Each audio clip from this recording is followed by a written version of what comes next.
oncogen o oncogen. Oncogen.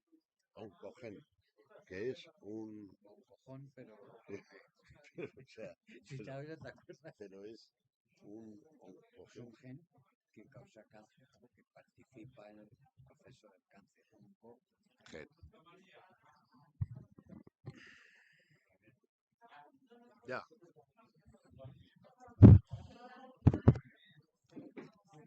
Bueno, buenas tardes de nuevo.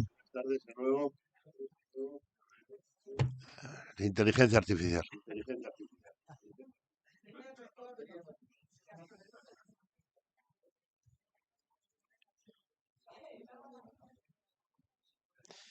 Pues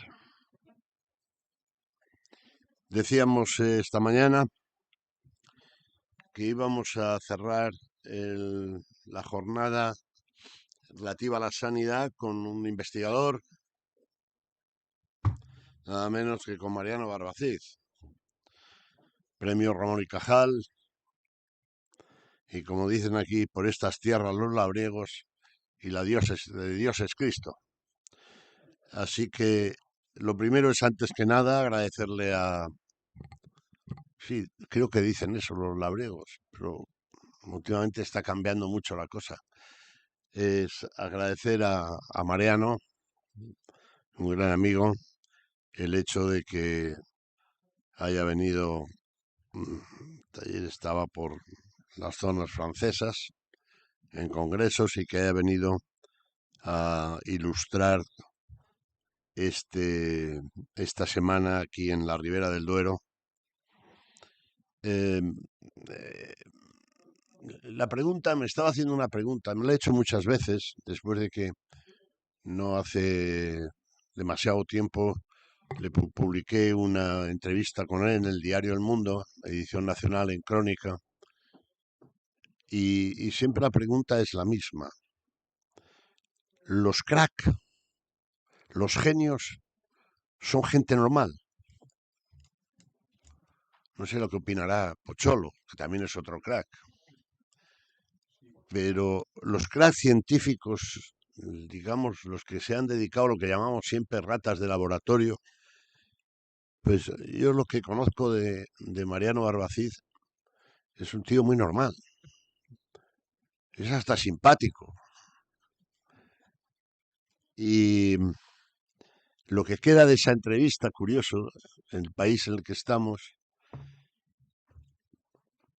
no sé si, yo no recuerdo exactamente si puse en su boca que lo que le hubiera gustado ser en su vida es ser jugador del Real Madrid. Pero es con lo que se ha quedado la gente. ¿Recuerdas, Mariano? Pues probablemente, si hubiera sido jugador del Real Madrid, también hubiera sido un crack. El hecho es que se fue sin tener ni papa de inglés en el 74 a los Estados Unidos. Vete a los Estados Unidos sin saber ni papa de inglés. Es peor que ponerte en un laboratorio con la lavanda, Pocholo. Y se fue al Departamento de Oncología de Maryland, ¿no? El estado de Maryland. Eso es. Pero es del cáncer nacional. Bueno, el hecho es que aquí donde le veis, hijo de una familia humilde, también vuelvo a reiterar las cosas a los jóvenes, porque si esto lo hiciéramos para los que somos ya mayores no tendría mucho interés. Lo hacemos básicamente por las nuevas generaciones, que aprendan de que el éxito no entra por la chimenea en cualquier aspecto de la vida. Y llegó a aislar el oncogen, que luego lo explicará él, el oncogen humano HRAS, y lo publica en una revista que se llama Nature, que es algo más difícil que publicar en el mundo. Y ahí le tenéis. Después le llamó en el 96 o 97 un ministro del que se ha hecho mención esta mañana, ministro de Sanidad, Romay Beccaria, le puso en contacto con su segunda, Ana Pastor, que ha sido conferenciante también en estos cursos en años pasados, y creó el Centro Nacional de Investigaciones Oncológicas, que es una maravillosa realidad que está en los antiguos terrenos que eran del Real Madrid y hoy soy de Las Torres, está al lado de Las Torres, vamos. ¿Y qué más puedo decir de Mariano Barbacid? Pues que efectivamente nos gustaría, como hablábamos arriba, que le dieran el premio Nobel. Pero el premio Nobel, que ya ha habido científicos españoles, ¿no? En premio Nobel, Ramón y Cajal, 1,5. 1,5. Sí, porque Severo Ochoa cualifica como americano. Cuenta como americano en las tablas de la lista Pues del premio tenemos uno y Nobel medio. es Santiago Ramón y Cajal, Bueno, que fue un gran y premio Nobel, que no todos los premios Nobel ya, tienen el mismo nivel. claro. Ramón y Cajal sí. Entonces, esta es la presentación lo más sencilla posible de un auténtico fenómeno, que como nació entre nosotros, deambuló entre nosotros y ha vuelto entre nosotros, pues a veces no le damos la importancia que, que requiere en un hallazgo como el que hizo en en un área tan complicada como la bioquímica, porque él es bioquímico, digamos, esencialmente. ¿Es así, Mariano? Correcto. Ujú. De modo que no voy a perder, no voy a echar perder más tiempo sin dar la palabra a Mariano Barbacid y con ustedes, con todos ustedes, una persona excepcional. Como Correcto. Bueno, pues puedo. por favor. Bueno, en primer lugar, darte las gracias por la invitación. No conocía estos cursos de verano, así que es una oportunidad de volver aquí a la tierra de Ribera, que ahora que no me oye Cuca Gamarra, creo que no hay color. Soy un fan de Ribera y lo contaba esta mañana que yo conocí a los vinos de Ribera. Hombre, había oído hablar de Vega Sicilia, pero claro, eso estaba fuera de posibilidades. En Newark, gracias a un amigo que trabajaba allí. Bueno, eh, para mí hoy es una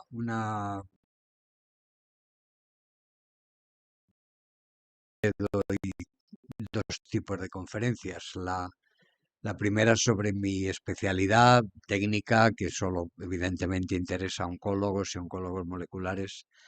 La segunda es de divulgación de lo que es el cáncer, de lo que es la prevención, de cómo se ha avanzado en cáncer en los últimos 25 años, etcétera. Pero hoy la palabra cáncer no va a estar prácticamente en mi boca, porque creo que esta audiencia y este curso es más para hablar de investigación y de política científica. Entonces, espero que me perdonéis porque es la primera vez que lo hago, que no tengo diapositivas detrás de mí, sino tengo un pequeño guión que espero me sirva para hacer esto un poco ameno. Me voy a poner el reloj porque como no lo tengo cronometrado, cuando tengo diapositivas ya sé que es a minuto por diapositiva, con lo cual nunca pongo más de 30 o 35. Entonces, pero aquí como no las tengo, no voy a poder, tengo que tener aquí el reloj para cronometrarme. Em, la verdad os tengo que decir una cosa. Voy a hablar evidentemente de investigación, pero es importante que aunque este curso es sobre sanidad fundamentalmente, ¿no? No se os olvide una cosa, y es que en la sanidad, quitando la posible empatía que pueda tener los enfermeros o los médicos, personal sanitario, todo lo demás viene de la investigación. Es decir, si no ha habido investigación previa, no hay mejora en la sanidad, ¿eh? Por eso es importante que valoréis la investigación, si bien la sanidad tiene la ventaja de la inmediatez. Es decir, estás enfermo, vas al médico, te da un fármaco, te cura, lo agradeces. Ese fármaco ha tardado a lo mejor 20 años en descubrirse y ni sabéis ni quién lo ha descubierto, ni cómo se ha descubierto, ni por qué se ha descubierto. Por lo tanto, es lógico que no haya un agradecimiento directo, ¿no? Pero es importante que tengáis en la cabeza este concepto, y es que toda mejora sanitaria viene de la investigación, ya sea en el área de los fármacos, en el área del diagnóstico, en el área de la radioterapia, en el área de la cirugía. Todo ello, cualquier mejora viene de la investigación. Sin la investigación no hay mejora. Entonces, con esto, importante recalcarlo porque a veces no se valora la investigación como, como es debido. Yo en este momento soy muy pesimista. La investigación en los últimos 15 años se ha convertido en lo que en el colegio llamábamos una María. Es decir, esa asignatura que sabíamos que teníamos que hacer, pero que a nadie le importaba. Ni tus padres te preguntaban si habías aprobado. En mi época era educación física, educación política y religión. Pero sobre todo las dos primeras, ni te preguntaban si las habías aprobado, se daba por hecho, ¿no? Porque a nadie le importaba. Perdóname, ¿no? ¿Pesimista en España o en el mundo? No, no, en España, en Ah, en España, España. España, no en el mundo se se está avanzando mucho, cada vez quizás más lentamente, porque cada vez quedan enfermedades menos fáciles de curar, pero no, es decir, los avances en medicina y en tratamientos y en fármacos están realmente, es un momento muy, muy favorable, ¿no? Muy favorable. Yo estoy hablando, también quiero aclarar, cuando hablo de investigación, me voy a referir exclusivamente a la investigación biomédica. Evidentemente no conozco la investigación de física de partículas ni la investigación en astronomía. No, no, es otro área, pero mucho me temo que el pesimismo sería compartido, ¿no? Entonces, ya digo, en los últimos 15 años, esta mañana se ha hablado de Lehman Brothers desde el, la- el problema financiero que hubo en todo el mundo. Desde entonces, la verdad, en España tenemos mucho menos dinero dedicado a investigación. Mientras otros países han superado no solamente la pandemia, sino el problema de Lehman Brothers, etcétera, de la crisis mundial económica, en España no lo hemos superado. Yo no tengo otra cosa que quiero aclararos, es yo nunca he ejercido un cargo público, es decir, no tengo cifras del ministerio ni nada de eso. Yo lo que os puedo contar es más o menos lo que vosotros podéis contarme de vuestra cesta de la compra. Es decir, la economía va como una moto, Pedro Dixit, pero el cierto es que las familias cada vez lo tienen más complicado, por lo menos un porcentaje muy alto de familias, más alto del deseable, cada vez tienen más difícil llegar a fin de mes. Bueno, pues esto a otro nivel es lo que nos pasa a nosotros. Es decir, yo sé el dinero que tengo ahora y el dinero que tenía para investigar y el dinero que tenía en 2008 y 2009. Y os puedo garantizar que ahora es casi la mitad de lo que tenía entonces. Entonces, que un país que quiere estar entre los principales países del mundo, ¿no? Por nuestra historia y también por nuestro futuro, haya desperdiciado 15 años de investigación biomédica, ya digo que probablemente a las otras también, es muy triste, es muy triste. Como español, la verdad, no puedo ser optimista. Eh, Analizando un poco los problemas, tuvimos 6 años, no está aquí Cuca Gamarra, se lo podéis contar, no tengo ningún problema, pero los años de Rajoy fueron muy negativos, más que bastante negativos.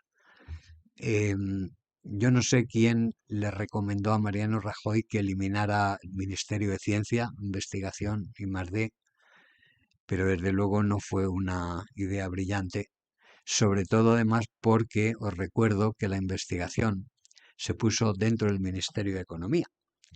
Entonces, cuando el señor Luis de Guindos llega, supongo que le llamaría a Rajoy, evidentemente no estaba presente, y le diría, Luis, quiero que te encargues de la economía, pues seguro que él dijo, pues muchas gracias, presidente, pero que además quiero que te encargues también de la investigación. Ahí no sé lo que le contestaría a Luis de Guindos, pero sí sé lo que le hubiera contestado yo. Digo, mira, esto no es mi campo, esto no es lo mío, y yo bastante tengo con la economía, que tengo a 3 señores de negro esperándome ahí detrás de la puerta. Así que no me pidas más de lo que yo puedo dar, ¿no? Pero por las razones que fuera, evidentemente esta conversación me la estoy inventando, el señor de Guindos no le dijo que no, sino que aceptó el que su ministerio llevara también investigación, y más de. Entonces, ¿qué pasó? Pues que el señor de Guindos, y esta parte sí que la sé, le dijo a sus asesores que le buscaran una mujer y que hubiera estado en la industria farmacéutica a ser posible. Las personas que trabajaban en la industria farmacéutica le dijeron que no, evidentemente es una profesión muy vocacional, muy enfocada, y también imagino que a nadie le gusta reducirse el sueldo significativamente. Total, que no encontró a nadie de nivel. Entonces alguien le recomendó al señor de Guindos a Carmen Vela. La conocemos muy bien porque Carmen Vela era técnico de laboratorio de un investigador que trabajaba en el CENIO, o que trabajó después en el CENIO, o sea que la conocemos de primera persona. Entonces, bueno, ella llevaba una empresita pequeña, pública, y de repente pues le hicieron ministra de Ciencia. Pero hubo un problema adicional, y es que, aunque no me gusta hacer las conexiones de fútbol, pero bueno, tú has empezado, o sea que eh, es como si a mí me hacen de la Junta del Barcelona, es decir, no tendría sentido, ¿eh? Y lo mismo si le hacen al señor Laporta, miembro de la Junta Ejecutiva del Real Madrid, no tendría sentido, cada uno tiene sus gustos, sus preferencias. Entonces resulta que doña Carmen Vela fue la persona que leyó un manifiesto en contra del Partido Popular, La ceja. el de cuando lo de la ceja. Entonces, claro, de hecho, mi buen amigo que ha fallecido desgraciadamente hace poco, César Nombela, presidente del CSIC y uno de los mejores catedráticos de microbiología de España, pues escribió incluso un artículo diciendo, pero bueno, ¿cómo se escoge a esta persona? Si es que... Entonces, claro, el problema, yo creo que la investigación no debe tener ideología, pero la financiación de la investigación desgraciadamente la tiene. Entonces, durante 6 años, el señor de Guindos no dio su brazo a torcer. Eso no me parece nada bien, no me pareció nada bien. Pero lo que hacía Carmen era ir al Ministerio de Hacienda y decirle, necesito más dinero. Y en Hacienda le decían, no hay más dinero, Carmen. Ella no tenía ningún apoyo dentro de lo que es el gobierno de Rajoy, ¿no? Entonces se volvía a casa y decía a los científicos, qué pena me da que no haya más dinero para investigar, qué mal me siento de que no podáis tener. Sí, pero lamentaciones no resuelven problemas, ¿no? Entonces, durante esa época la financiación bajó a la mitad, incluso en algunas áreas menos de la mitad. Durante el año, si comparamos el 2008-2009 al 2015-2016, ¿no? Fueron 6-7 años perdidos. Durante estos últimos 4 años la situación no ha mejorado. Ahora no nos dicen pobrecitos, que mal estáis, ahora simplemente nos toman o intentan tomarnos el pelo. En el mundo científico, la mayoría de los científicos tienden de ser de izquierdas, de pensamiento de izquierdas, y por tanto estábamos estábamos convencidos o esperanzadores de que el cambio después de la moción de censura fuera favorable para la ciencia. Pero desgraciadamente no ha sido así, digo que nos trataban de engañar, porque si han seguido la investigación sale muy poquito en las noticias, de hecho ahora de los debates no se habla para nada, es una vergüenza que un país occidental que queremos ser del primer mundo no se hable de la investigación en los debates políticos, pero es un hecho. Entonces nos dijeron que nos habían doblado el presupuesto. Bueno, pues esto, repito, es más o menos lo de la economía va como una moto. Las cifras, que aquí había cifras específicas, resulta que el aumento de los proyectos de investigación ha resultado ser solo el 9%. O sea, a mí me han aumentado proyectos. Nosotros tenemos que pedir proyectos cada 3 años y este último, es cierto, me lo han aumentado el 9%, pero del 9 al 100% va una pequeña diferencia. Entonces, lo que ha ocurrido es que en el Ministerio de Ciencia se ha incluido la digitalización como si fuera I+D. Y la digitalización es un servicio pues, como la telefonía, es decir, no es I+D. Eso no es investigación, sobre todo además no es ni siquiera investigación en digitalización, sino es un servicio que traemos que es absolutamente esencial. Y si no, esta mañana no está todavía aquí un juez, los jueces saben bien lo mal Ahí que está. están por no tener la digitalización necesaria y prácticamente todas las actividades, ¿no? Pero que eso no es, vamos, yo no sé si la han implementado, si realmente se ha gastado el dinero, porque parece que el destino de los fondos de europeo no está tan claro como debiera, pero bueno, esto es un área que no puedo entrar. eh, pero lo cierto es que no es I+D. Entonces, a pesar de que los sucesivos ministros de investigación, últimamente he coincidido varias veces con Diana Morán, que es una joven muy simpática, muy agradable, pero nos lo repite sin ningún rubor, que hemos doblado el presupuesto de investigación. Pues a mí no me ha llegado, no me ha llegado un 9%. Entonces, estamos muy mal. Miren, claro, es difícil, ustedes no están en el mundo de la investigación, saber lo que cuesta la investigación. Pero le voy a dar un par de cifras para que se hagan una idea. Nosotros, mi laboratorio es un laboratorio muy caro porque trabajamos con animales genéticamente modificados, con ratones concretamente, y eso es muy caro porque mantener un buen animalario y generar estos ratones mediante manipulación genética es complicado, ¿no? Comprar un ratón te puede costar entre 20 y 30 euros y generar uno, pues no sé, te puede costar 300.000 o un medio millón, ¿no? ¿Cuántos ratones tenéis? Nosotros tenemos unos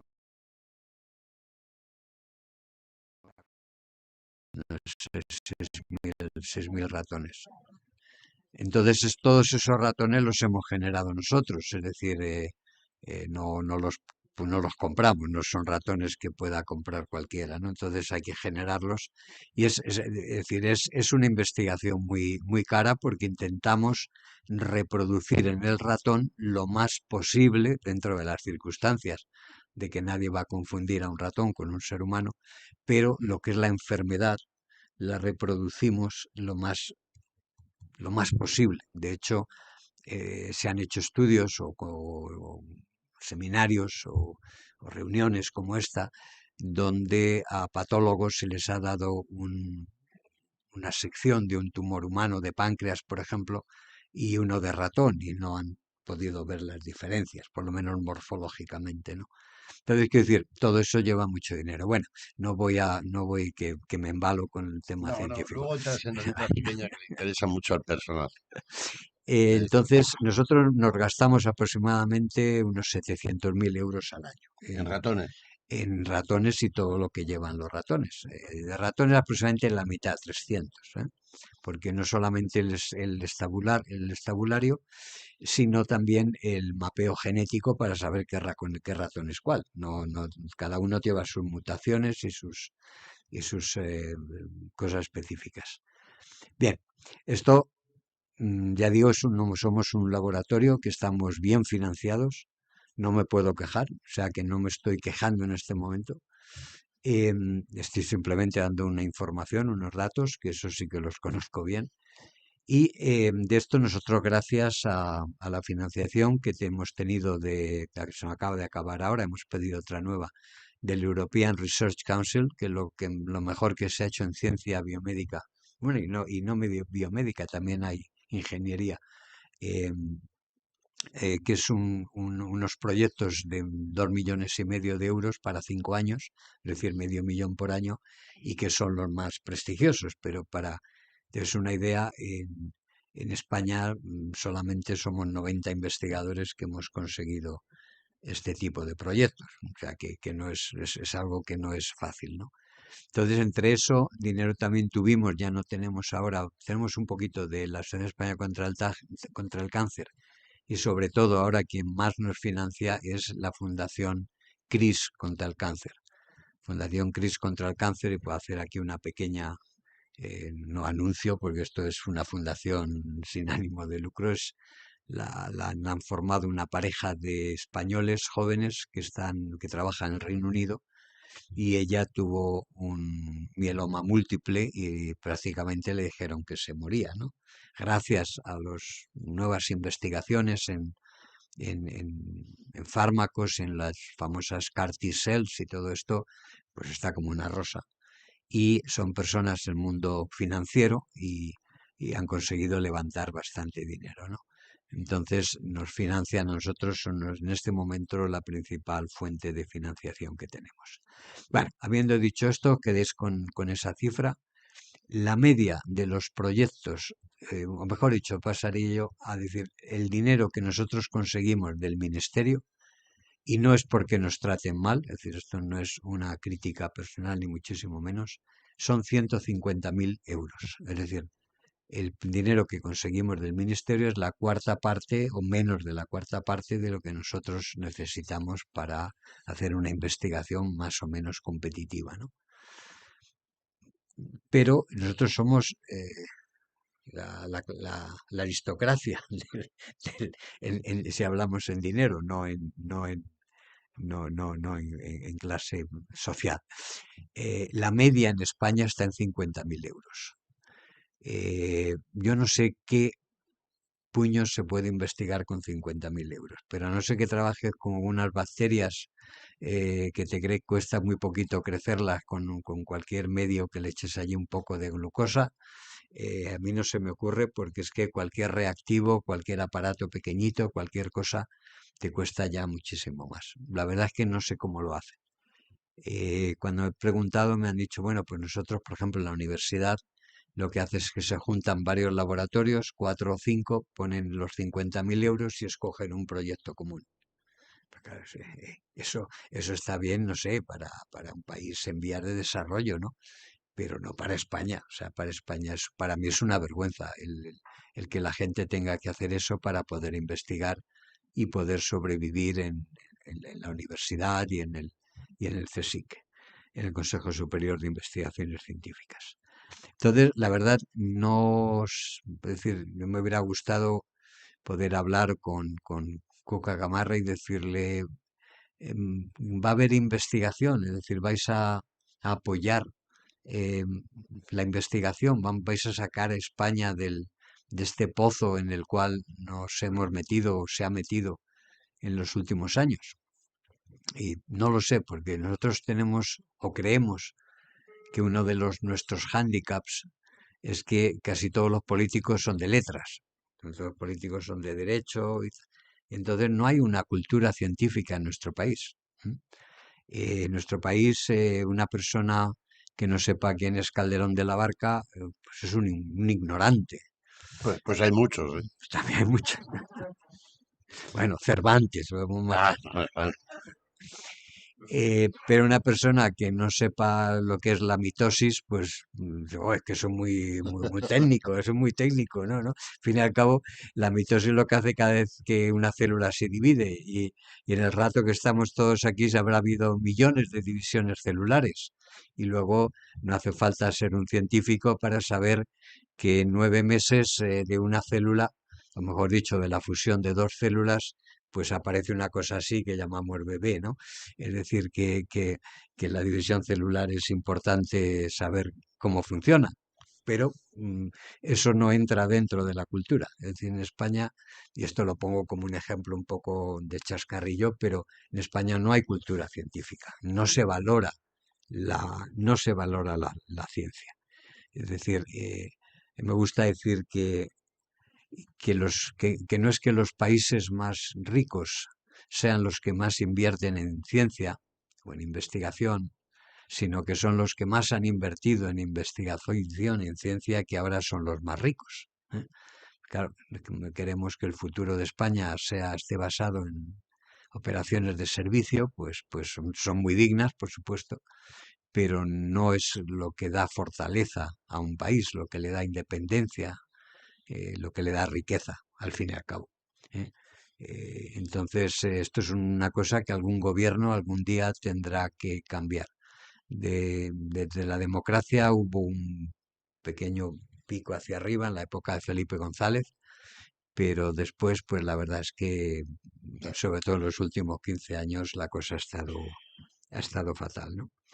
Entonces, bueno, pues es decir, no sé si queréis que comente un poco soluciones que habría que hacer. Esto evidentemente, Muy rápidamente, dime. y vamos a temas concretos que yo conozco, Vale. que estoy seguro que a los alumnos del curso les va a interesar muchísimo y a la gente que nos está escuchando muchísimo, porque aquí hay gente que ha padecido el cáncer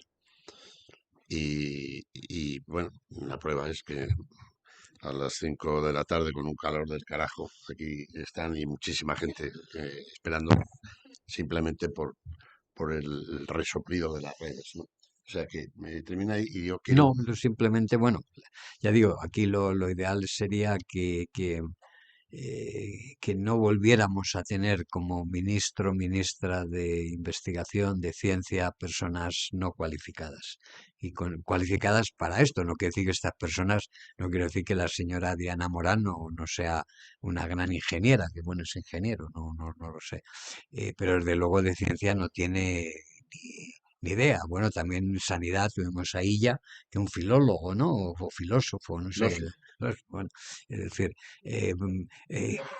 cómo, o sea, el otro día lo comentaba antes, que estando allí en Tours con un colega inglés, bueno, me dijo que no era inglés, que era escocés, y que le contaba que nuestra ministra de Ciencia había venido de ser alcaldesa de un pueblo. Y no se lo creía. Decía, pero ¿cómo? ¿Cómo puede ser eso posible? Es decir, para mí personalmente, separando la persona, por supuesto, que tengo total respeto por Diana Morán, como persona y como ingeniero, eh, eh, eh, ¿cómo se ha ido a escoger esta persona para llevar la ciencia del país? Es una ofensa. Es una ofensa, es decir, no es serio, o sea, no es tomarnos en serio. Es decir, hay que poner a alguien, porque además esta señora ni siquiera tenía experiencia en gestión, pero es que aunque yo hubiera llevado 20 años desde alcaldesa de Gandía, nadie me puede convencer que la gestión del ayuntamiento de Gandía, con todos los respetos para un ayuntamiento, es la misma que el Ministerio de Ciencia, ¿no? Que el llevar la ciencia en España. Es decir, son dos cosas completamente, al igual que un ministro de Ciencia probablemente fuera incapaz de dirigir un ayuntamiento. Entonces, creo que lo importante ahora sería, espero que el Partido Popular tenga un poquito más de cabeza a la hora de elegir a él o la representante de investigación, y que no sea una María. Es decir, nosotros ahora nos tememos que a lo mejor, que bueno, que a lo mejor luego resulta bien, pues estas cosas, la sanidad y la educación se hay que formar, y la investigación, si hay que formar un gobierno con Vox, pues sean las que termine el gobierno principal. Y no lo digo porque sea Vox, no tengo nada en contra, vamos, nada. Es decir, no voy a entrar Nada más allá de. no tengo meterme en donde no me llaman. Pero sí que entonces, si tú eres un ministerio que no eres del partido que gobierna, nunca vas a tener Claro. el acceso. O sea, creo que es obvio que no se trata por nada de personal, de que sea otro partido. Entonces, bueno, pues vamos a ver, estamos muy expectantes, pero no muy optimistas. Muy bien. Pues gracias. Un aplauso para mi amigo.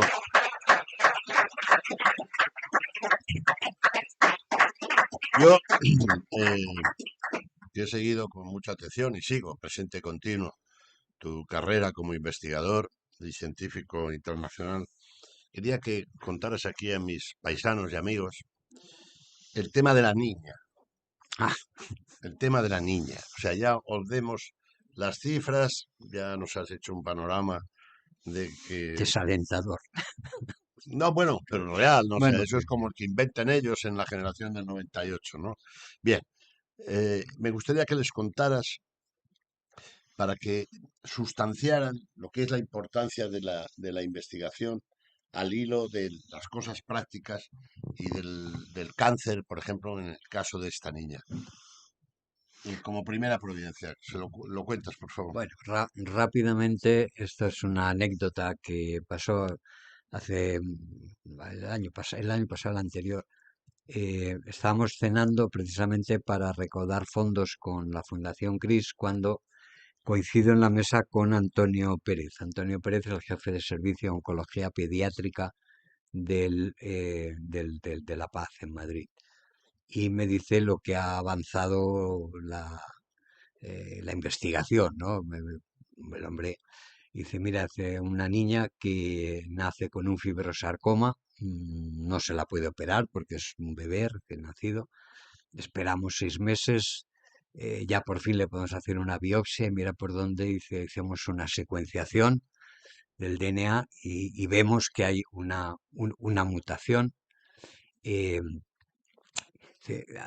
Acaba de salir un fármaco contra esa mutación que es un jarabe, o sea, parecía que era algo, como era una medicina muy sofisticada, tenía que ser algo más complicado que un jarabe, ¿no? Un jarabe se lo da a la niña y la niña en unas semanas está curada.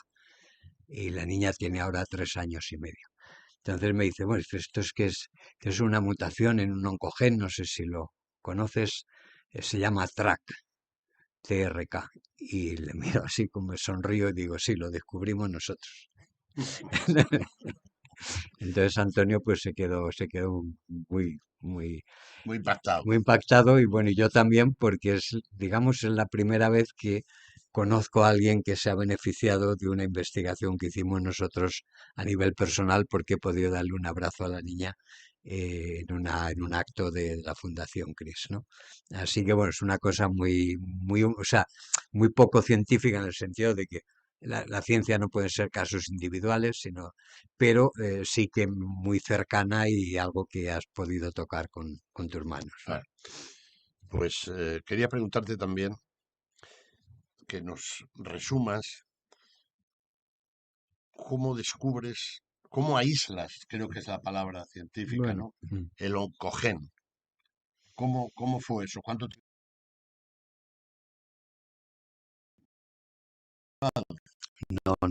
no, es el Instituto Nacional del Cáncer de los Estados Estados Unidos, Unidos, o sea, Nacional del Cáncer, sí, sí, en no. el propio estado de Maryland. Está en el estado de Maryland, pero para todo el país, Ya, o sea, ya. ¿no?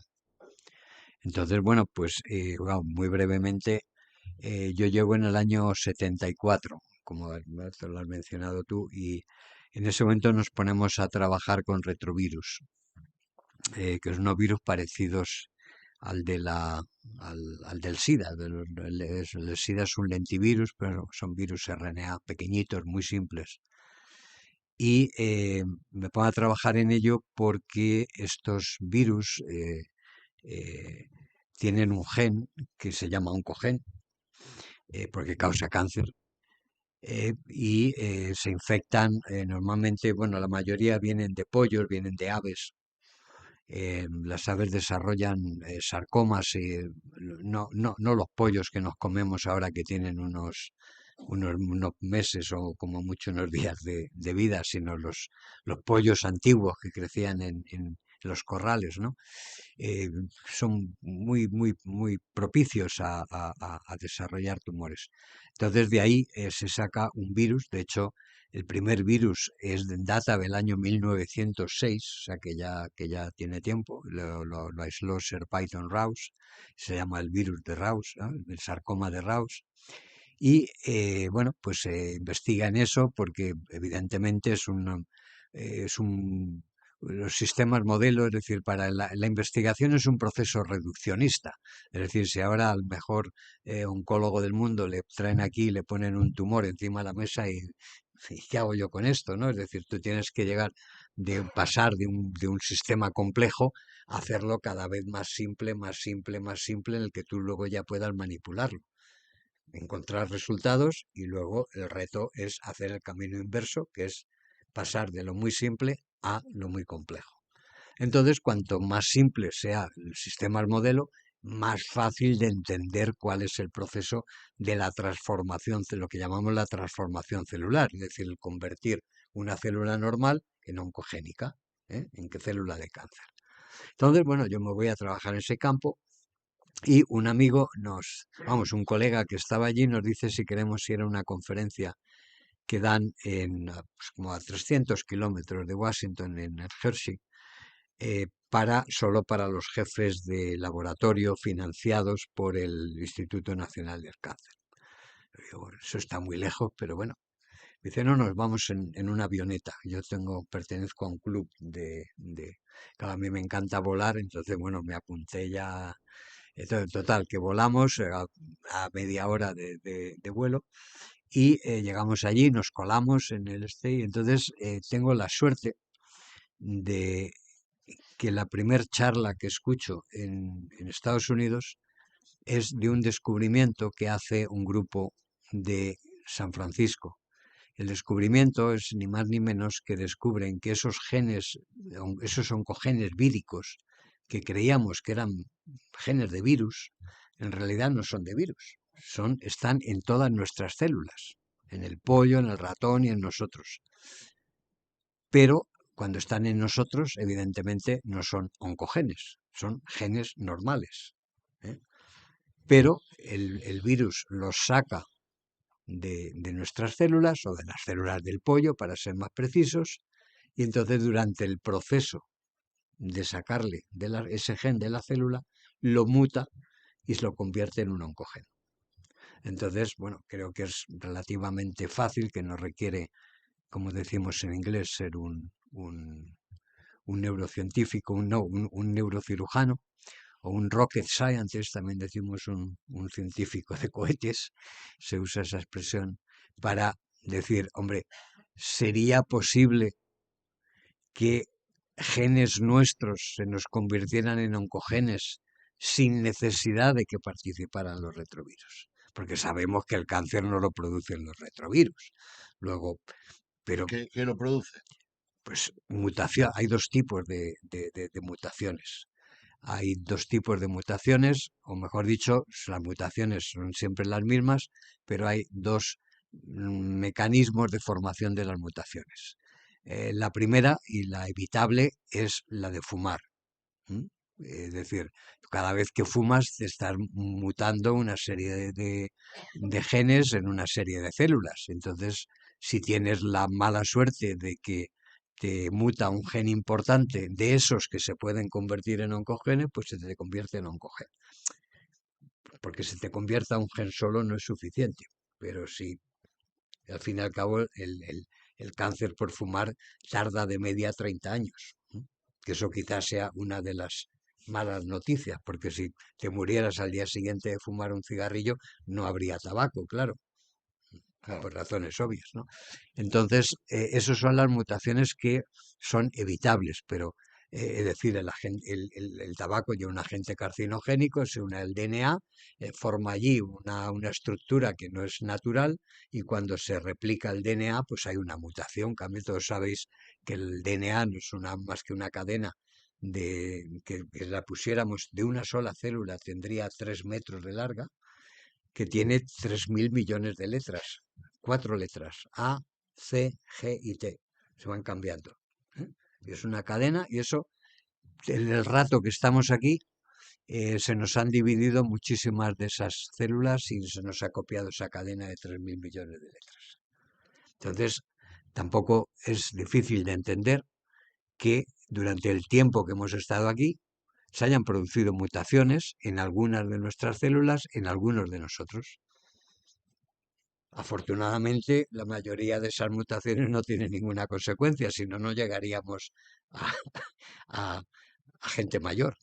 Oye, No Mariano, sé si, sí, si me explico. sí, Es sí, decir, perfecto. No, entonces, el cáncer, lo que es importante que se entienda es que es algo intrínseco a nuestra vida. O sea, que no es algo, evidentemente, podemos potenciarlo fumando o, por ejemplo, si tenemos un problema de inflamatorio crónico, como por ejemplo el Helicobacter pylori en el estómago. Es decir, hay cosas que hacen que esas mutaciones ocurran más frecuentemente. Pero el atleta más sano del mundo no puede evitar que una de sus células tenga una mutación.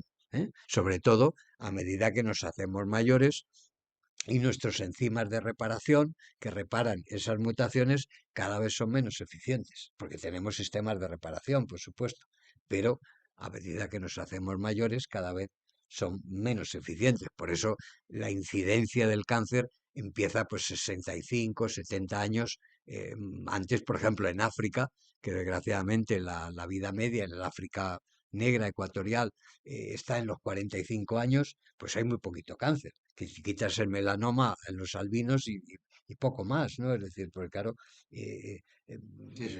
es decir, la incidencia de cáncer evidentemente es proporcional a la edad, ¿no? Y es proporcional a la edad porque se nos van acumulando mutaciones. Es decir, el cáncer es algo que no podemos evitar.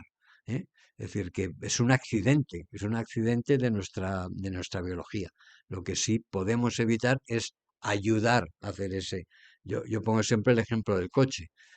Uno puede tener un coche con las ruedas fantásticas, un coche bueno, conducir a la velocidad permitida y mira, el otro día en Madrid, justo antes de irme, hubo un caso de un pobre señor de 61 años, iba conduciendo tranquilamente y unos ladrones robaron un coche y en la huida de la policía, ¡pumba!, le dieron un golpe y lo mataron. Bueno, el señor ha matado de un accidente, todos decimos es un accidente. Ahora, si una persona lleva un coche con las ruedas que no tienen dibujo, que el No tiene coche, freno. que exacto, que los frenos están mal y que encima va a 220 por hora, pues también decimos que es un accidente, pero es menos accidente. Es decir, es una persona que un poco se lo ha buscado, ¿no? Entonces, en el cáncer pasa igual con el tabaco y con otras causas menos relevantes, pero que también, por ejemplo, quemaduras continuadas del sol, por ejemplo, también nos puede inducir un melanoma.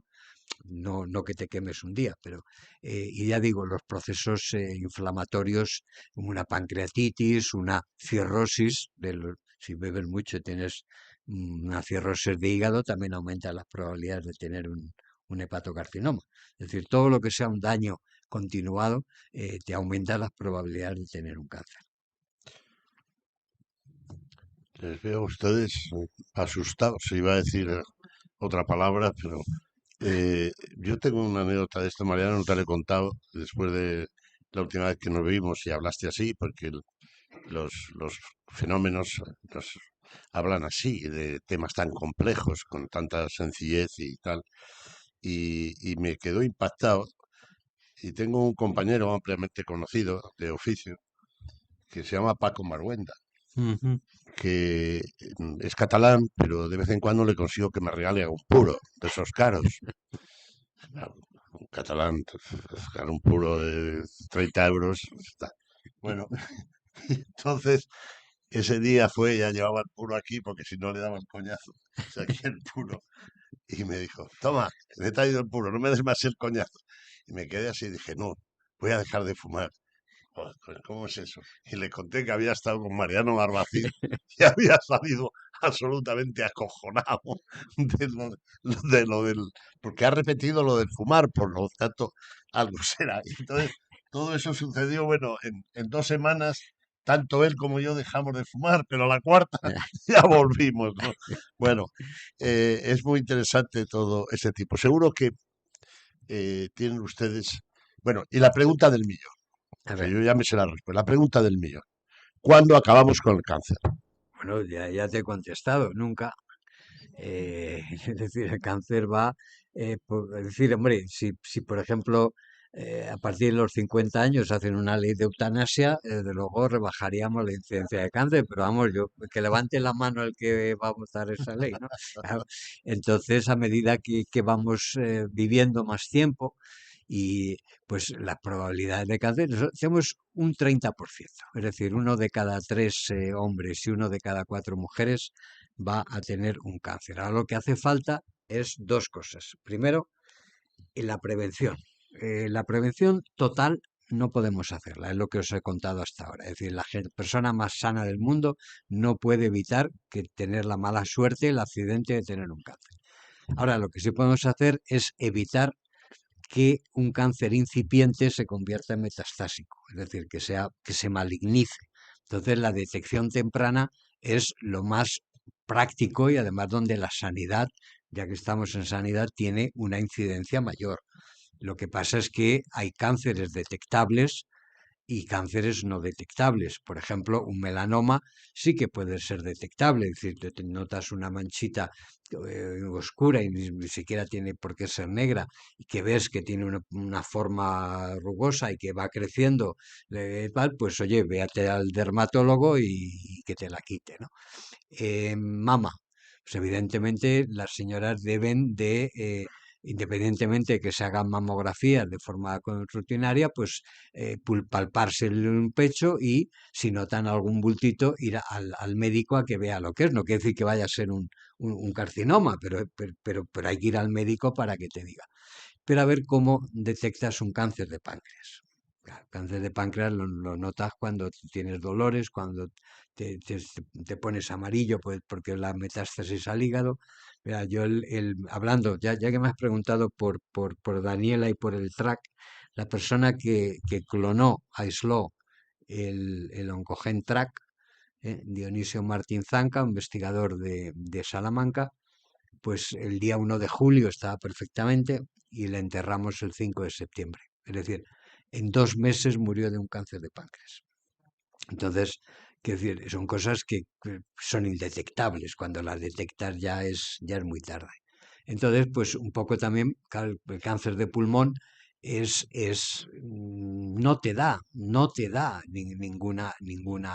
ninguna patología. Tú puedes tener un cáncer de tu pulmón de 10 centímetros y si no ha metastatizado no te enteras, porque vamos, de hecho tú puedes vivir sin un lóbulo de pulmón, no necesitas los 5 lóbulos de pulmón enteros, ¿no? Pero si te tienes un problema en la cabeza o tienes un dolor de espalda, ya probablemente es porque, vamos, no probablemente, ya es seguro que tienes una metástasis. Entonces ya es un grado 4 del cual la supervivencia a 5 años pues está entre el 10 y el 12%. Entonces ese es el problema. El problema del cáncer no es el cáncer per se, es el estadio que tiene el cáncer, que tiene el paciente.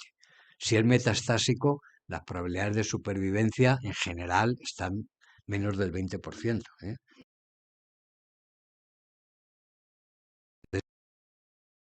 Cuando, cuando está eh, localizado y encapsulado todavía mejor, se puede operar y la cirugía es lo que realmente te cura. Quitado el cáncer, entonces es importante, por ejemplo, hacerse colonoscopias a partir de una cierta edad, eh, porque puede detectarte, hoy en día el colon ya es un órgano externo. Un poco incómodo, pero órgano externo, te lo pueden ver desde fuera, ¿no? Entonces, pero hay órganos como el pulmón, como el páncreas, que desgraciadamente, incluso el hígado, que no pueden verse desde fuera. Entonces, ahí ya la detección puede ser por casualidad. El otro día, en una cena, una señora me dice, yo he tenido cáncer de páncreas y me he curado. Yo, con todo el respeto, digo, me parece que me está contando una... De milonga. Y luego resultó, ¿no? La señora lo que luego me contó es que tenía un cáncer de estómago, se lo operaron y al operarle le vieron una pequeña tumor en la cola del páncreas, se lo quitaron y ya está curada. Sí, Pero claro, fue distinto. una casualidad, ¿no? Es decir, que entonces esto es el gran problema del cáncer, no es el que a todos, bueno, a todos, a un tercio nos pueda, tenemos probabilidad de salir cáncer, sino el detectarlo a tiempo. Porque si se detecta a tiempo, pues no tiene mayor problema, ¿no? Ya digo que eso varía mucho del tipo de cáncer y del órgano donde aparezca el cáncer, ¿no? Pues es que el cáncer, yo esto lo digo ad nauseam, pero hay que decirlo. Hablamos del cáncer en singular, pero es que el cáncer son más de 100 enfermedades distintas. Dependiendo del tipo de célula, dependiendo de muchísimas otras cosas, no digamos ya de las mutaciones. Hoy en día el cáncer de pulmón, sobre todo el adenocarcinoma, ya te tienen que hacer una secuenciación porque dependiendo de la mutación que tengas, así te van a dar el fármaco A o el fármaco B, ¿no? Que son muchísimo mejores que la quimio, ¿no? Es decir, en los últimos 25 años se ha avanzado muchísimo en el cáncer, lo que pasa es que todavía, sobre todo cuando llega al hospital una persona con un cáncer de grado 4 metastásico, pues ya casi todo lo que se puede hacer es paliativo. No siempre, o sea, con esto tampoco, pero ya las probabilidades de supervivencia son mucho más reducidas. La señora que había pedido.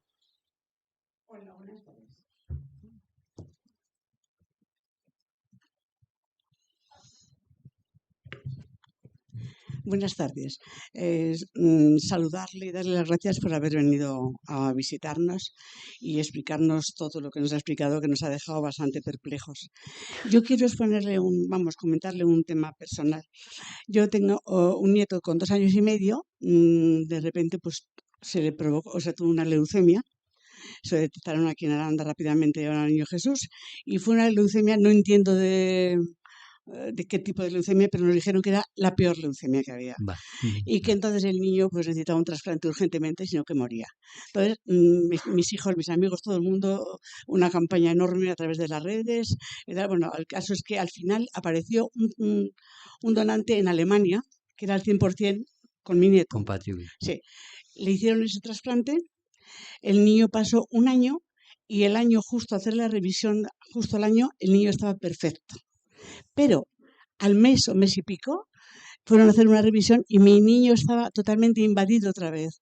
La leucemia estaba totalmente. Y nos dijeron que era gravísimo y que no había tiempo de buscar un donante. No había tiempo. Entonces le hicieron un trasplante haploidéntico. Haploidéntico. Aprovéntico. Haploidéntico. Aproidéntico.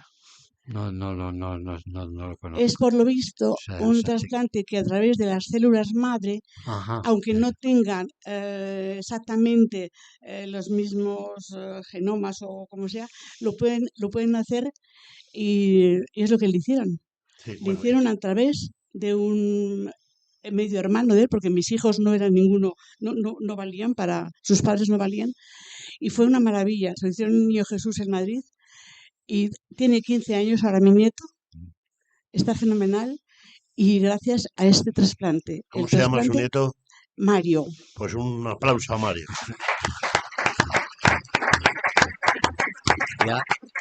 Y a los oncólogos que le trataron. Y a los oncólogos también, ¿no? Sí, fue una maravilla, la verdad que sí. Bueno, pues enhorabuena. Y si me permite, a los investigadores que También, investigaron Creo que fue uno de los primeros que pusieron en España. Pues ahora no sé el tipo de leucemia, evidentemente, pero ahora hay una nueva tecnología, se llama las CAR T-cells, viene un poco del inglés, CAR-T,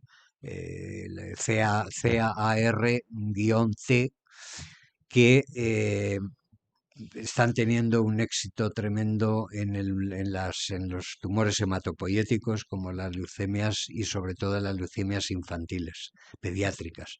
Así que su nieto ha tenido mucha suerte de que le pasara, vamos, que saliera adelante hace tanto tiempo y ahora cada vez las probabilidades de supervivencia, ya digo, sin saber el tipo de leucemia, pero está teniendo muchísimo éxito con tumores, sobre todo hematopoyéticos y pediátricos, ¿no? Y en España ya, sobre todo en Barcelona, en Valdebrón, que es donde yo más conozco. También conozco en el 12 de octubre y en Salamanca, bueno, ahora ya, ahora está en Pamplona, en Navarra, que tenemos muy buenos especialistas y ya en Barcelona ya están fabricando CAR T-cells. El problema de las CAR T-cells, cuando empezaron en Estados Unidos, costaban $800.000, porque no es un fármaco que está en un frasquito y te lo venden, sino que tienes que generar, aislar las células del paciente, modificarlas genéticamente y volvérselas a meter. Claro, todo ese proceso, sobre todo en Estados Es muy Unidos, es caro. súper caro, ¿no? Pero bueno, en España creo que no baja de los 300.000 euros, pero bueno, lo paga lo puede pagar la Seguridad Social si es A ver, eh, Así que pues nada, enhorabuena enhorabuena, señora. y es un avance más de la ciencia y de la medicina. Son las dos cosas que van juntas.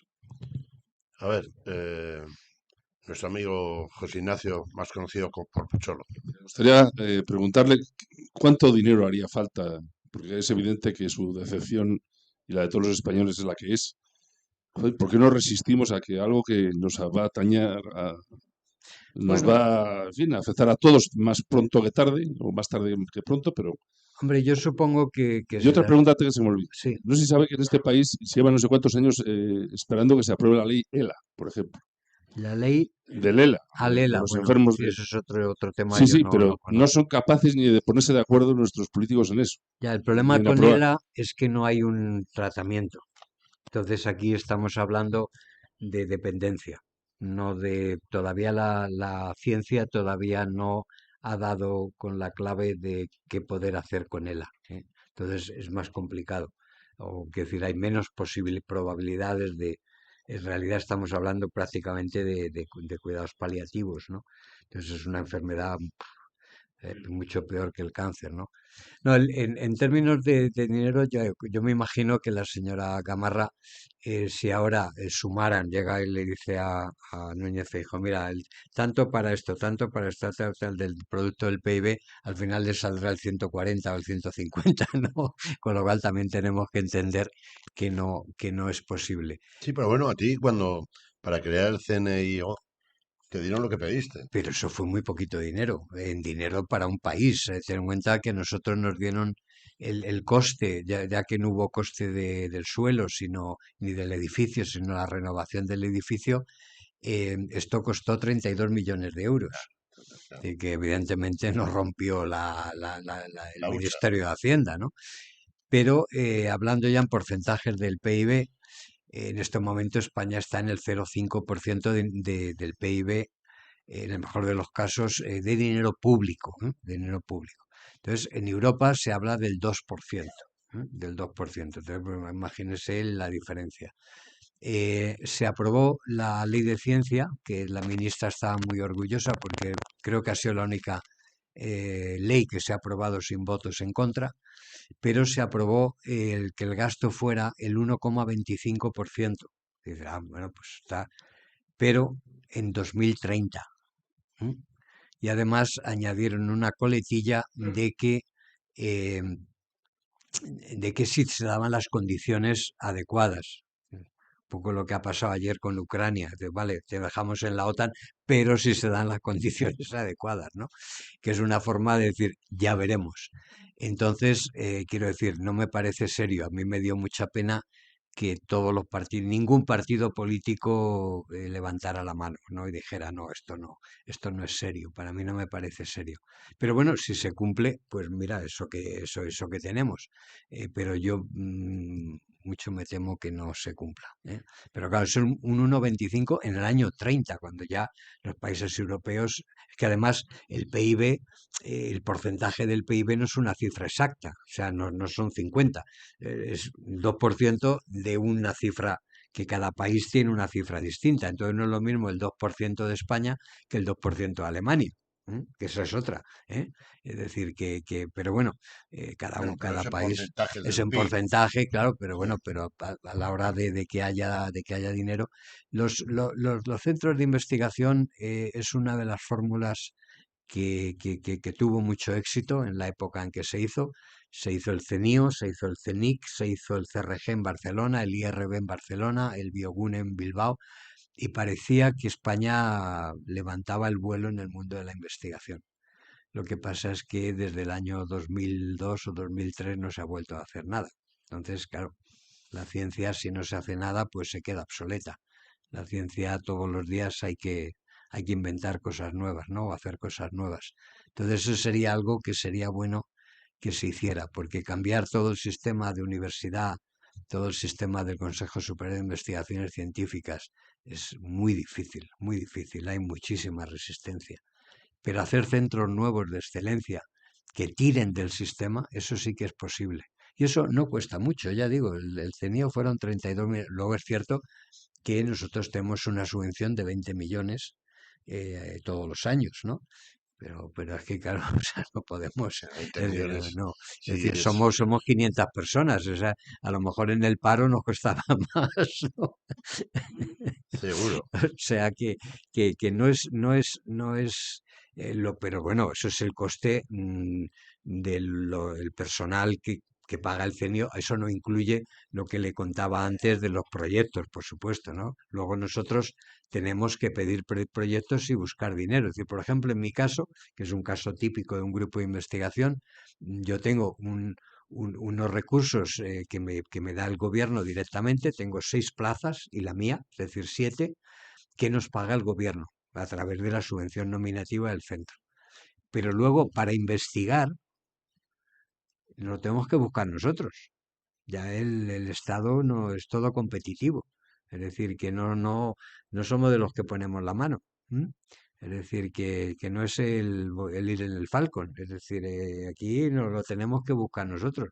Tenemos que buscar nosotros los billetes de Iberia para ir a los congresos, etcétera, etcétera.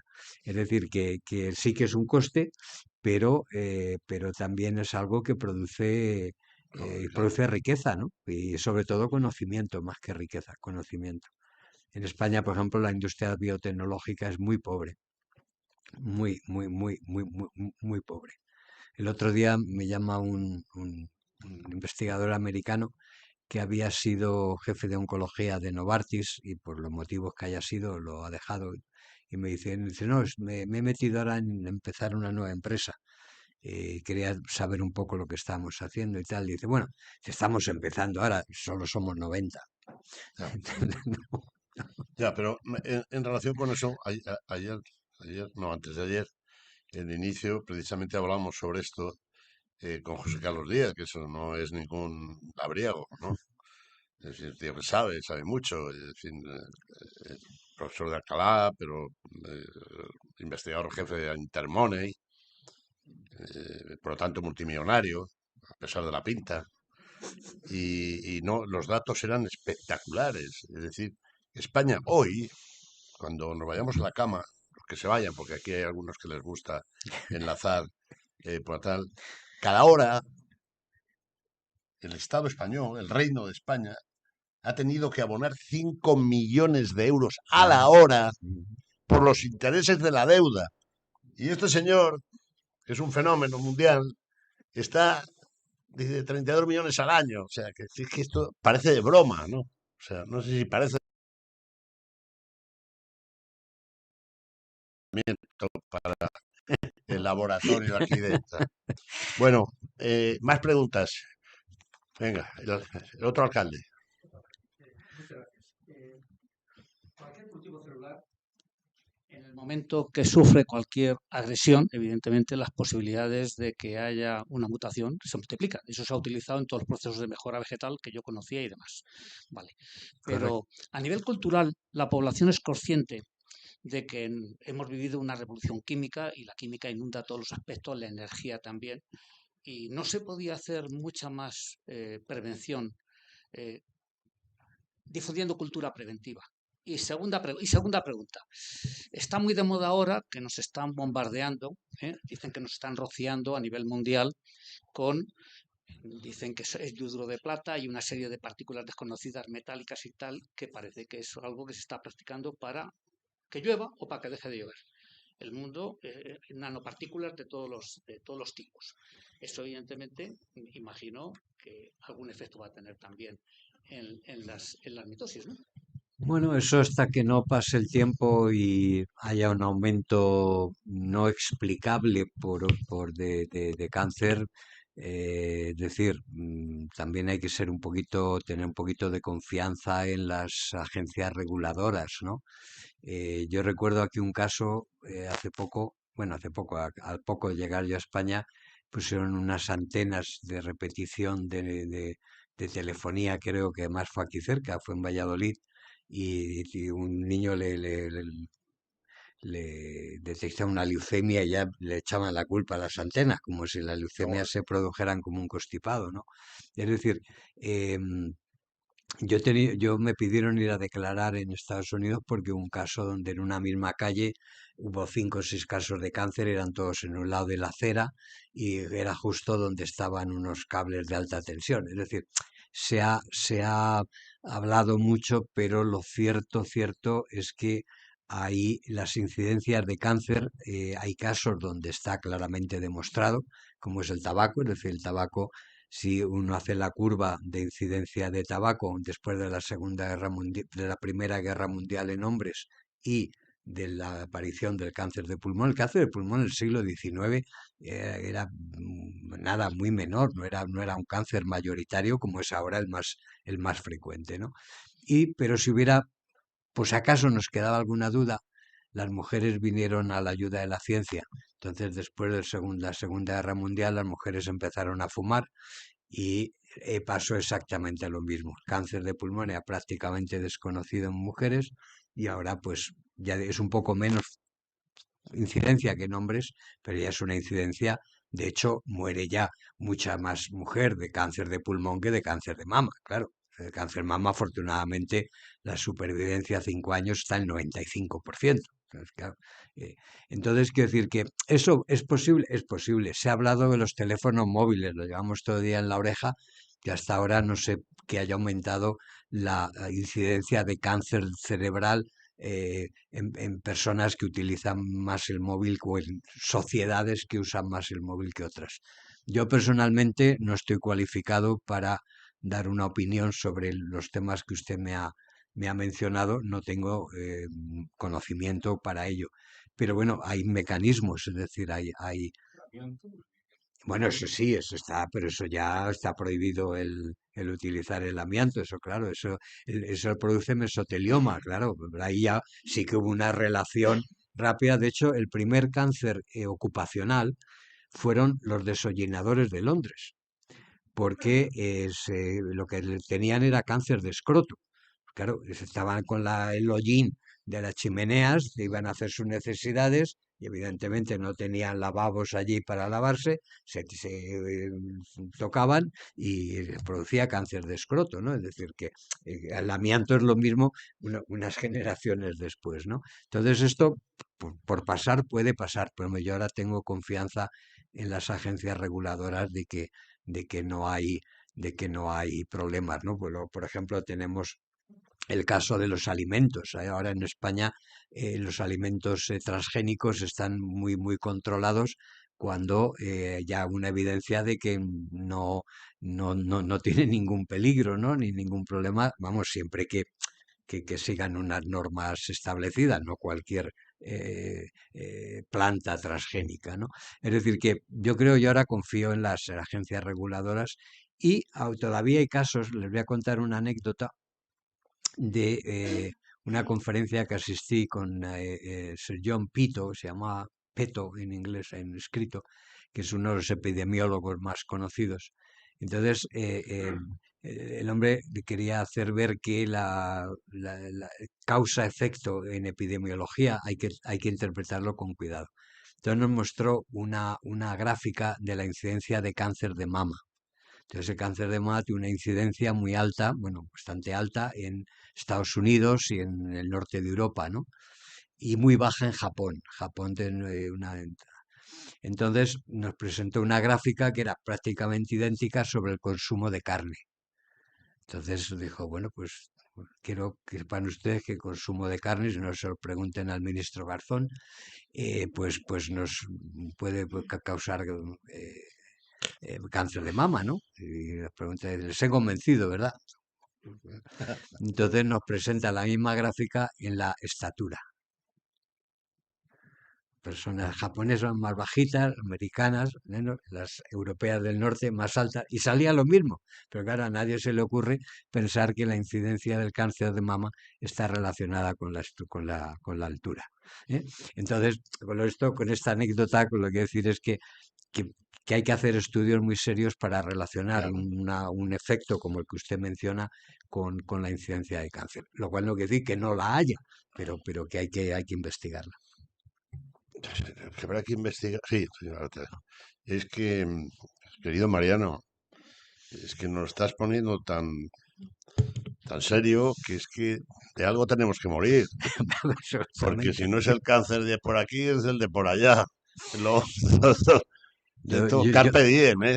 Carpe diem. Yo no he querido avisaros, pero hasta ahora no se ha salvado nadie.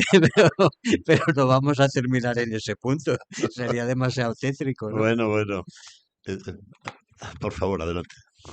Buenas tardes. Dos preguntas, una político-económica y otra del cáncer. ¿Cómo lleva usted que los gobernantes se gasten cantidades ingentes de dinero en ocurrencias comunicativas para seguir en el poder y a ustedes los investigadores les tengan con la calderilla? Pues hombre, mal, evidentemente. A nadie le gusta Bueno, yo creo que a veces, hombre, una cosa que ha salido mucho en la prensa es lo del Falcon. Bueno, no deja de ser anecdótico. No de perdón. ¿eh? Bueno, ¿qué ha salido? Lo del Falcon, digo, que no deja de ser Bueno, anecdótico. Bueno, chocolate el loro al Bueno, final. sí. Ahora, los Pero cinco... Muchos loros como comiendo decimos, chocolate. como decimos los empresarios, todo suma. Bueno, todo suma. Pero, bueno, y claro, es que los empresarios no usan pólvora del rey, cosa que los Claro. políticos sí. Pero a mí lo que me preocupa es el interés que hay que pagar por la deuda. Ese sí que es un dinero, ese sí que es un dinero. 55.000 millones en el 2023. Y luego hacer más funcionarios y más plazas y aumentar o disminuir el desempleo a base de empleados públicos. ¿Y cuál es la segunda, mi querido amigo? La segunda es que ha estado hablando usted, bueno, de que la prevención es súper importante y el controlarse pues cualquier cosa que veamos, pero a día de hoy que nos debemos de meter al cuerpo una de mierda impresionante, por eso que esos ingredientes ocultos que llevan múltiples productos que compramos en el supermercado y que eso entiendo que de alguna manera hay que ir liberando. Yo lo que veo, porque además, por desgracia para mí, he vivido el cáncer de manera muy intensa a mi alrededor. Lo que le quiero preguntar con esto es si el deporte realmente puede evitar, o no sé si evitar, pero bueno, puede limpiar el cuerpo de alguna manera ¿De qué? para que pues de la mierda que nos Células, comemos. sí. A ver, venga. A la hora de poder padecerlo en menor medida o que si se padece, pues hombre, lógicamente si lo padeces ya Se hace ayuda el poco, pues, deporte, ¿no quieres decir? sí, bueno, Sí, claro. bueno, es decir, vamos a ver, yo cuando he dicho que la persona más sana puede tener un accidente, y le he puesto el caso de un automóvil, ¿no? Es decir, porque es así, pero eso no quiere decir que ahora nos salgamos todos de aquí pensando, "Joder, a ver si tengo cáncer, a ver si, Sí, no, es no, que no, no, es eso es lo decir, que veo. hay que vivir y vivir y Cojones. únicamente ser conscientes de poder detectar un tumor sin caer en ser unos hipocondríacos, que cuando nos metemos el menor bultito ya nos creamos que no vamos a salir de ahí, ¿no? O sea, que hay que vivir normalmente, ¿no? Pero es importante que ustedes sepan cómo se produce el cáncer. El cáncer no nos viene de fuera. El cáncer no es el virus de la COVID, no es el SARS, ni es el del SIDA. Es decir, el cáncer nos viene de dentro. De dentro. Y lo más que podemos hacer es procurar no darle ninguna ayuda, no ayudarle. Ahora bien, me dice usted hacer deporte, pues por supuesto que hacer deporte es bueno, por supuesto la dieta mediterránea es estupenda, por supuesto, evitar la obesidad. Evidentemente, la obesidad también tiene una cierta incidencia en el cáncer porque no deja de ser producirse procesos inflamatorios cuando uno tiene una obesidad, no estar un poco gordito, sino tener una obesidad. Es decir, todo lo que sea estar en estado saludable, pues es bueno, es decir, es estupendo. Pero claro, tuve un amigo con 47 años que no había fumado nunca y tuvo un cáncer de pulmón, de los que no fuman, del que tiene mutaciones en el IgE receptor, y se fue en 6 meses. Quiero decir, este era un deportista, yo esquiaba con él, es decir, era la típica persona que no le va a pasar nada malo en cuestión de enfermedad. Y lo tuvo. ¿Eso cómo se llama? Pues un accidente. ¿eh? Es decir, pero eso no quiere decir que ahora salgamos y que estemos todos pensando que nos va a dar cáncer pasado Es mañana, que ¿no? pensándonos cómo te viene. La señora.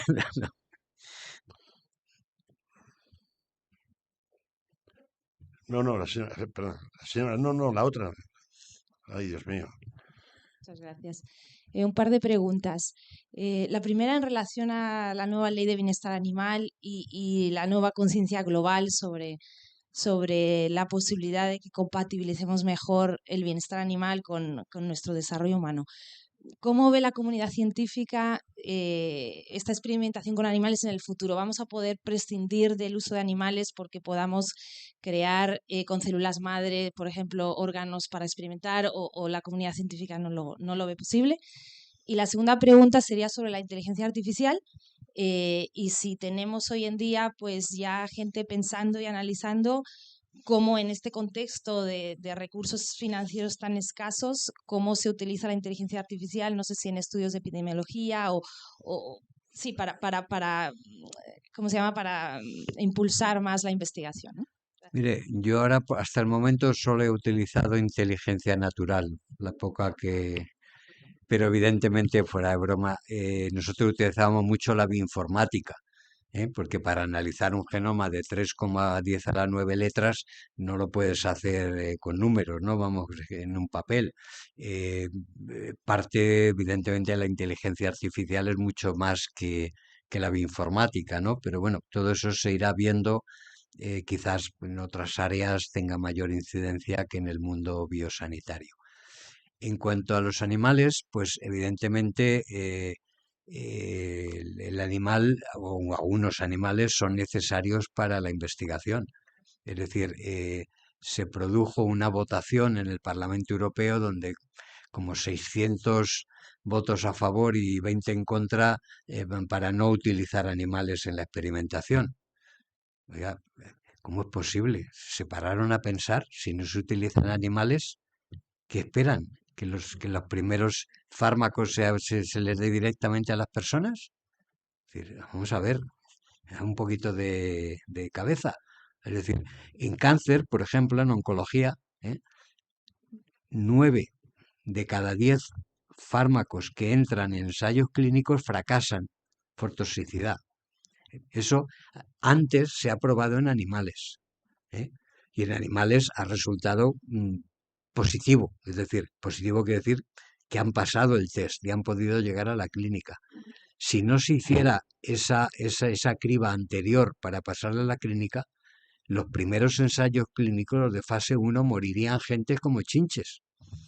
Porque son compuestos que se prueban solo en líneas celulares y eso no te da ninguna idea de toxicidad. La idea de toxicidad la das cuando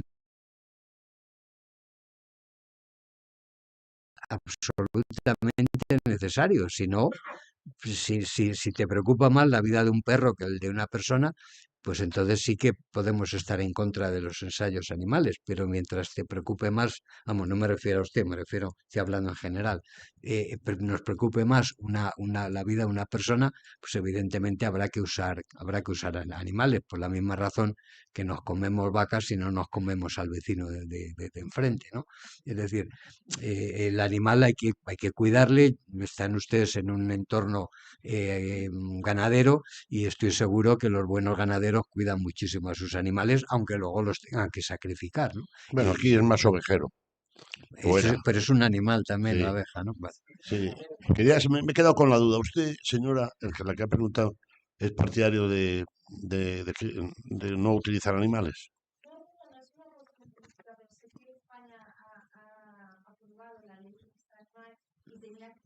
Bueno, eso, Perdón. pues no sé Sí, si ha entrado en vigor siquiera. Sí, Y no, pero eso me sabemos temo sí, que ha no. tenido un parte. impacto en la investigación y eso, Vale, como sé que algunos órganos se pueden No, reproducir, pues la vale. era ley, la curiosidad. la ley excluía específicamente la investigación, afortunadamente por las razones que he expuesto. Entonces, la ley de bienestar animal lo que hace, que ahora tengo entendido, es que para comprar un perro tienes que hacer un máster. Sí. Pero bueno, eso luego ya, eso es otro tema, eso ya no es Quique, ¿cuánto va a durar vuestro máster sobre canes? Entre 10.000 y 15.000 euros. Bueno, el señor que está ahí de barbado, había pedido la palabra. Llevamos ya 1 hora Funciona. y 45 Tú minutos. corta cuando quieras. Yo Funciona. encantado, a mí No, el coloquio siempre es pero enriquecedor, querido Mariano, si es que levanten la mano los que le ha parecido que ha sido la mejor intervención hasta ahora del curso. Nombrado primer ministro. Ahora, Bueno, de ciencia solo, de ministro de ciencia. bueno, a No, el ver, primer ministro mucha ropa, tampoco pollo, ¿no? A ver, buenas tardes. Después de un tratamiento oncológico, siempre hay luego tratado con quimioterapia.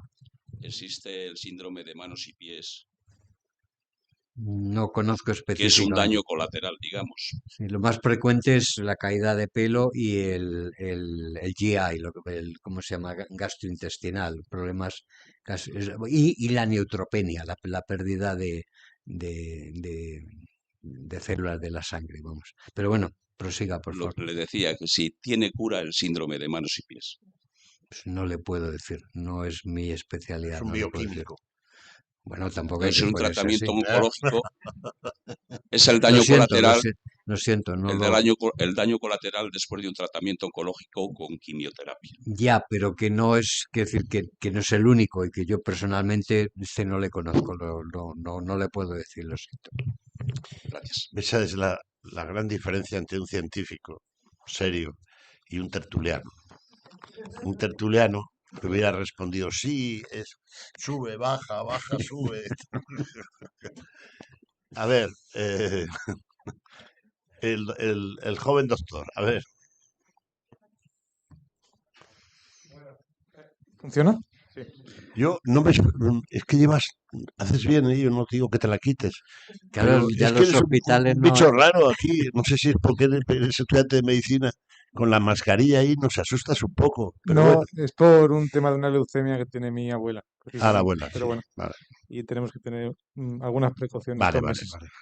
vale. Nada, no, lo que iba a decir, que en primer lugar, que muchas gracias por su intervención, que es un honor tenerla aquí. Iba a plantearle dos cuestiones.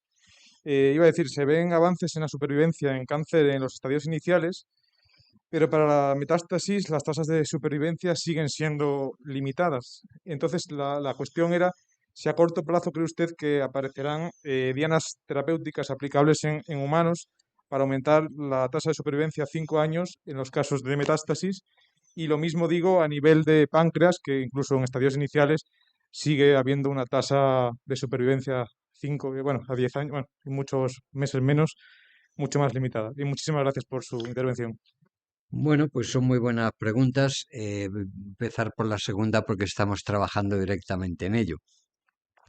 Entonces hemos conseguido, y todavía no está publicado, estamos escribiendo el trabajo, eliminando 3 genes, 3 dianas, el tumor de páncreas no desaparece.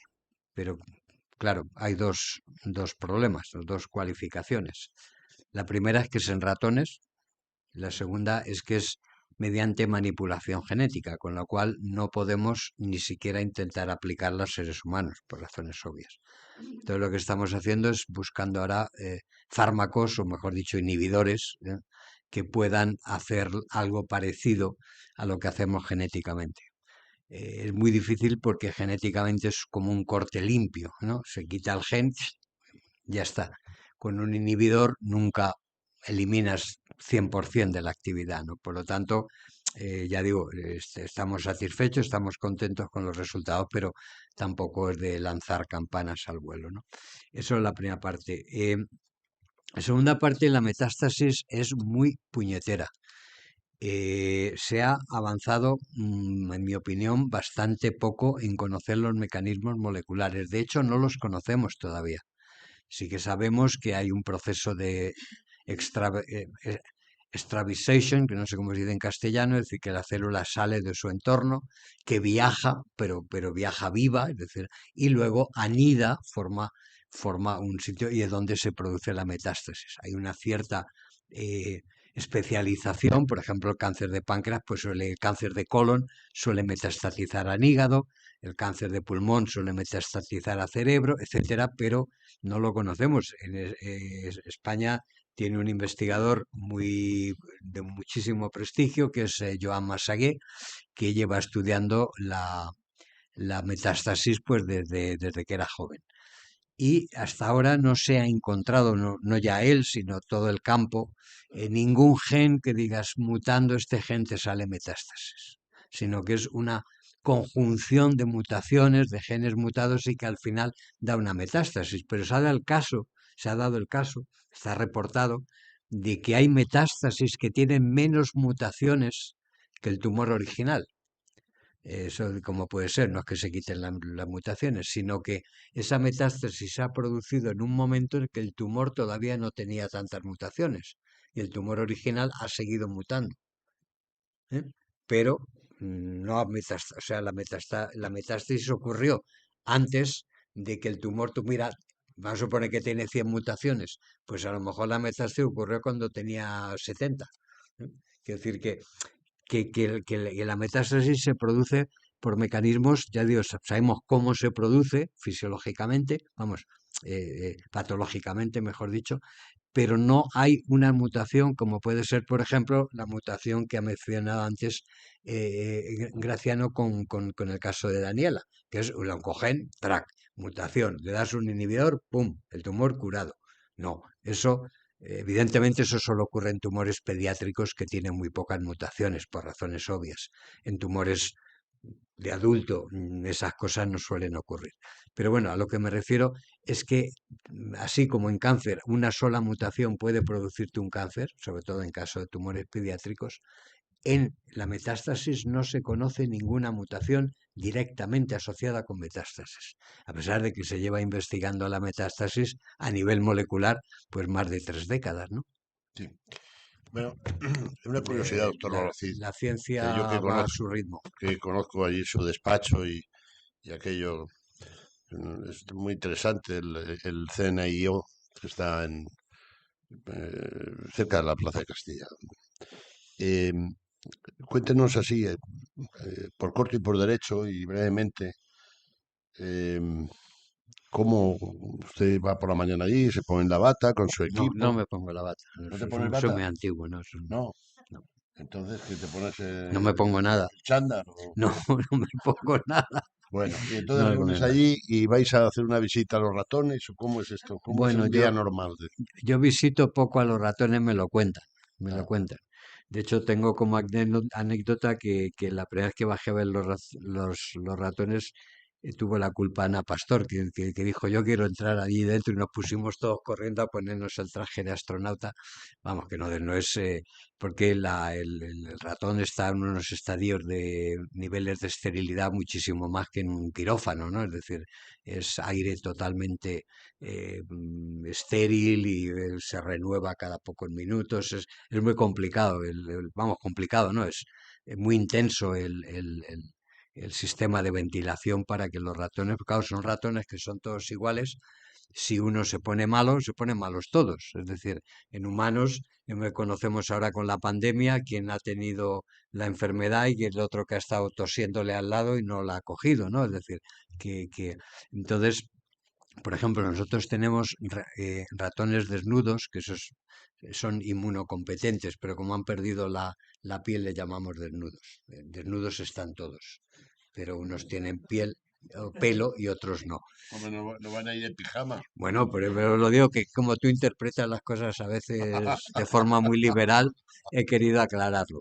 Entonces, estos no tienen, no tienen sistema inmune y son muy feos, están así implantados. Y estos, claro, cogen enfermedades mucho más rápido que un ratón normal, ¿no? Entonces los llamamos ratones centinelas. Los tenemos allí, en unos poquitos en cada habitación, y se les analiza cada, no sé cuánto, si es cada un mes o cada 15 días, no lo sé el procedimiento, para ver si tienen algún tipo de infección, ¿no? Porque si hay una infección y se nos muere el laboratorio, se nos mueren los ratones, aquellos acá, ¿no? Y además no solo sería lo que perderíamos nosotros, sino lo que se perdería científicamente. Aunque todos los ratones los tenemos congelados, los embriones, ¿se entiende? Congelamos embrión y esperma para que si algún día, o también para no mantenerlos vivos todos, porque entonces tendríamos que tener 50.000 ratones. Es decir, según un proyecto se va acabando, si esa línea ya no es de interés, se congela el embrión y el esperma. Y si algún día hay que volver a sacarla, pues se regenera el ratón, ¿eh? Es decir, que este proceso es complicado y ya digo, yo no necesito bajar a ver a los ratones, me lo cuentan. Bueno, llevamos una hora y 45 minutos. Hace calor, no sé, lo tengo yo, me ha entrado un poco pánico, o es que lo hace, no lo sé. El calor no produce cáncer. Pues menos mal, porque le he visto aquí a mi amiga, la presidenta, que tenía una cara de susto durante toda la charla. Por Bueno, favor, no asustarse, pero estar vigilantes. Con doctor eso es Barbacid, que suficiente. muchísimas gracias. Creo que se va a quedar con nosotros hoy, ¿no? Sí, sí. En Aranda. Ve a concierto, No sé me gusta mucho la después música. vas a ir. El doctor Barbacid no se puede ir sin ver la, Y además la catedral, la Santa María, que es espectacular. Y cómo decirte de nuevo gracias, no sé cómo se dice, las gracias a un gran científico, que estamos orgullosos de ti, que vengas aquí cuando quiera. Y me queda una última pregunta. Y te ruego, Mariano, me respondas sí o no. El beber Ribera del Duero, tampoco causa cáncer. No causa cáncer. Ahora, Manu, si coges estás de una enhorabuena. cirrosis, si coges una cirrosis sea con rueda o sea con aguardiente, entonces sí. Bueno, orgullosos de nuestro principal y más famoso investigador. Ahora creo que hay un concierto en Santa María, sí, con el maestro José Zaldo García y María José Martínez Herrero. Y mañana, según el programa que tienen ustedes, pues es la misma hora, empezar a las 10 y acabar a las 13 horas con el tema este famoso que se ha puesto también. Aquí también investigamos, que es un laboratorio para jóvenes rurales, con el apoyo del gobierno de la nación y de los empresarios. Y el resto pues está como sigue, o sea que esperemos que no haya cambios de última hora porque son días, yo mismo estoy sorprendido de la normalidad que hay, teniendo en cuenta lo que está sucediendo en el país. Muchas gracias, querido Mariano. Te vamos a despedir con un abrazo fuerte y espero que el nuevo alcalde, que es nuestra estrella rutilante y nuestro líder, sea un buen cicerone en esta inmortal ciudad de Aranda de Duero. Gracias. Muchas gracias. Has estado fenomenal. Me alegro. Has estado fenomenal. Tienes una capacidad.